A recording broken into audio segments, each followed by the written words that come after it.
السلام عليكم ورحمة الله وبركاته. نحمده ونصلي على رسوله الكريم. أما بعد فأعوذ بالله من الشيطان الرجيم. بسم الله الرحمن الرحيم. رب اشرح لي صدري ويسر لي أمري واحلل عقدة من لساني يفقهوا قولي. ربنا زدنا علما اللهم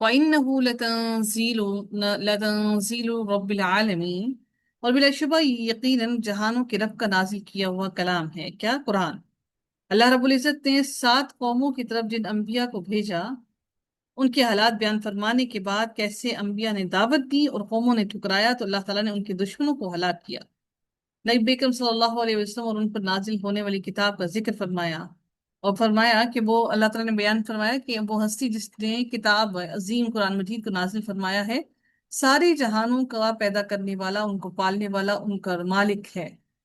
اس کتاب کو نازل کرنے والے نے اسے انسانوں کی ہدایت کے لیے نازل فرمایا اور انسانوں کی بھلائی کے لیے اس کو نازل فرمایا۔ اللہ تعالیٰ فرماتے ہیں نزل به روح الامین، اسے روح الامین لے کر اترا ہے، یعنی حضرت جبرائیل علیہ السلام اس کو لے کر اترے ہیں۔ اور اللہ رب العزت سورہ بقرہ میں فرماتے ہیں، آپ کہہ دیں نبی، آپ کہہ دیں جو جبرائیل کا دشمن ہے، اس نے تو اللہ تعالیٰ کے حکم سے آپ کے دل پر اس قرآن کو نازل کیا ہے، جو اپنے سے قبل کی، یعنی کہ اپنے سے پہلے جو کتابیں تھیں ان کی تصدیق کرنے والا ہے، اور ایمان والوں کے لیے ہدایت اور خوشخبری ہے۔ حضرت جبرائیل علیہ السلام کو روح الامین اسی لیے کہا گیا کہ وہ امانت دار فرشتے تھے، کہ جس طرح اللہ تعالیٰ نے ان کو جو کام جس طرح سے دیا، ایگزیکٹلی بالکل اسی طرح سے امانت کے طور پر پورا کا پورا ویسے ہی آ کر نبی کریم صلی اللہ علیہ وسلم اور باقی تمام انبیاء کو دے دیا۔ اللہ تعالیٰ فرماتے ہیں علی قلبک لتکون من المنذرین، آپ کے دل پر تاکہ آپ ڈرانے والوں میں سے ہوں۔ قرآن جو ہے وہ دل پر اترتا ہے اور دل میں ہی اترتا ہے، یعنی اگر آپ کو لگ رہا ہے کہ قرآن ہمیں یاد نہیں ہو رہا، تو ہمارے دل کے اندر قرآن اتر نہیں رہا، ہمیں سمجھ نہیں آ رہی، تو اس کا مطلب ہے کہ دل کے اوپر قرآن اتر نہیں رہا۔ حضرت جبرائیل علیہ السلام اس قرآن کو لے کر اترے ہیں، تاکہ آپ کے دل پر لے کر اترے، تاکہ آپ کے دل کو ثابت قدم رکھیں، آپ کے دل کی حفاظت فرمائیں، کیونکہ عمل جو ہے وہ انسان کے دل سے تعلق رکھتے ہیں۔ سافٹ کارنر ہارٹ میں ہوتا ہے، کبھی برین میں نہیں ہوتا۔ اللہ تعالیٰ نے دل کا ذکر اس لیے کیا کیونکہ دل سب سے زیادہ یاد کرنے کی قوت رکھتا ہے۔